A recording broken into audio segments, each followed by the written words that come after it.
So what advice do I have for college graduates? Certainly, I'd invite you to apply for a job at SolarCity or Tesla or SpaceX. And if not, then if that doesn't work for whatever reason, then apply to jobs at other companies in that arena, or try starting a company. If you study engineering and you figure out how to design new things, then it's relatively easy to start a company. You just need to get a few like-minded people with you.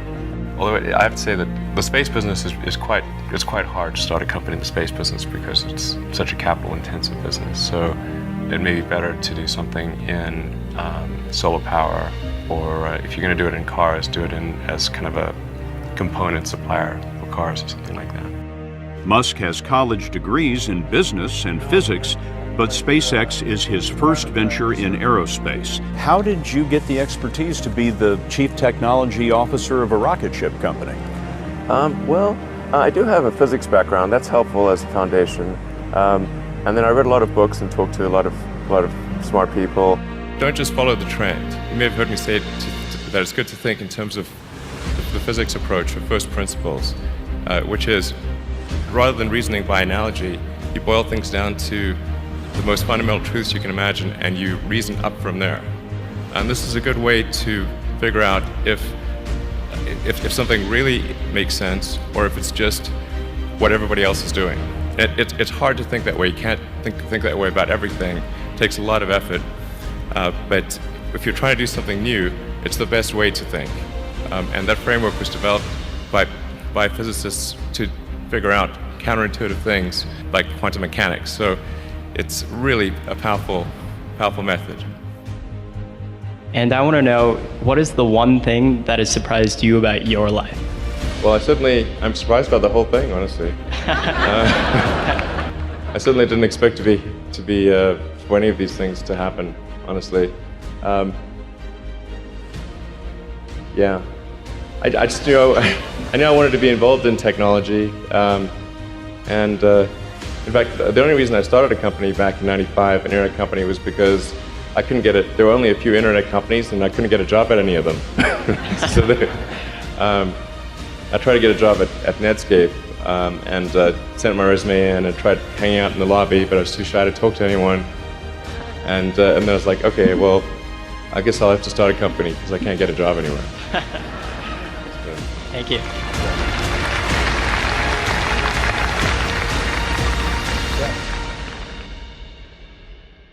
I wouldn't say I'm fearless. In fact, I think I feel fear quite strongly. But if what we're doing is, what I'm doing is, I think, is important enough, then I just override the fear. Mm-hmm. So, but it's not as though I don't feel. I feel like more strongly than I would like. I think also people tend to overweight risk on a personal level. It's one thing if you've got, a mortgage to pay and kids to support, and that if you were to deviate from your job, how are you going to feed your family and pay the rent? And okay, that's understandable. But let's say you're young and you're just coming out of college or coming out of high school or whatever. What do you risk?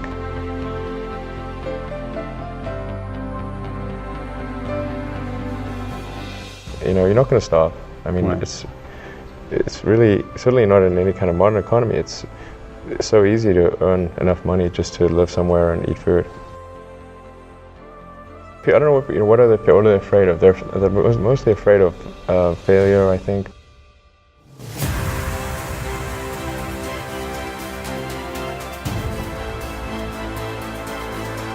People should be less risk averse when there's not much at risk.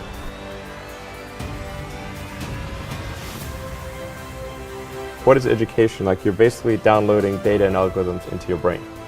And it's actually amazingly bad in conventional education. Because it shouldn't be like this huge chore. Like, the more you can gamify the process of learning, the better.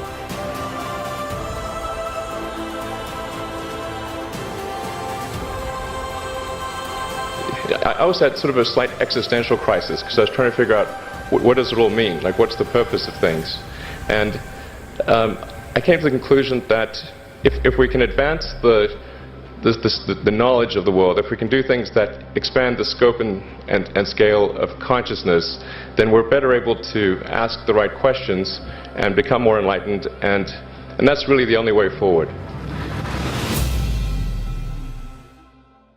What drives you? What is it that when you wake up in the morning, do you see a problem and you want to solve it? The thing that drives me is that I want to be able to think about the future and feel good about that.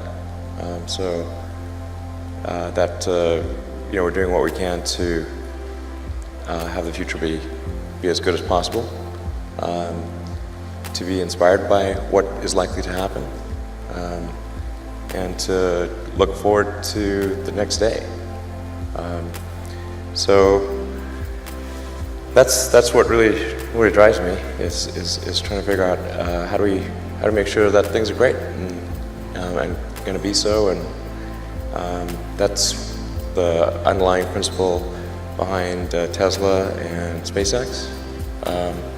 Is that I think it's pretty important that we accelerate the transition to sustainable generation and consumption of energy.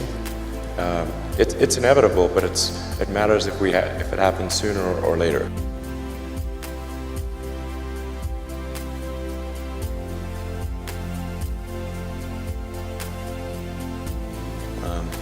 And then SpaceX is about helping make life multiplanetary, and doing what we can to continue the dream of Apollo, and ultimately make a contribution to life becoming multiplanetary.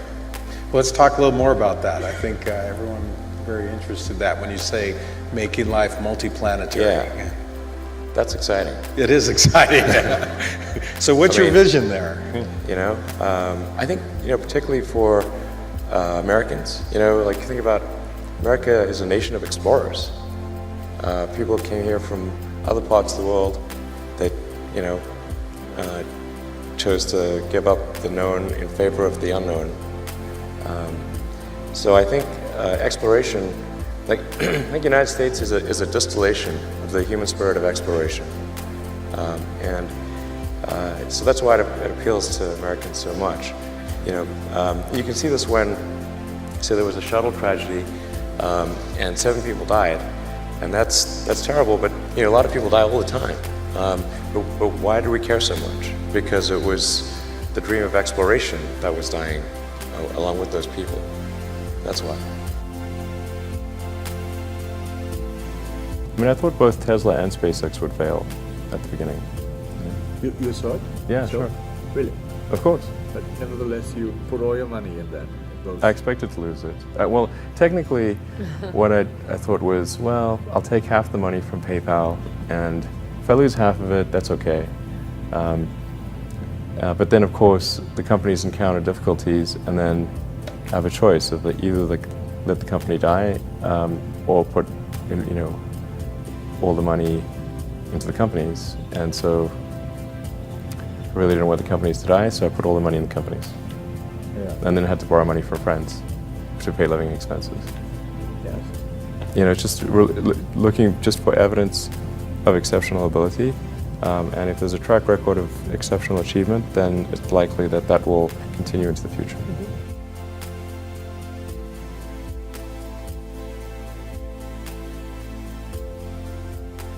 Well, it really depends on the stakes. If the stakes are high, if it's really important, then I will overcome the fear and just do it anyway.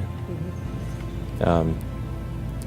But essentially, I just drive overrides fear, but I feel the fear. It's kind of annoying. I wish I didn't. Okay. I wish I felt it less. Uh-huh.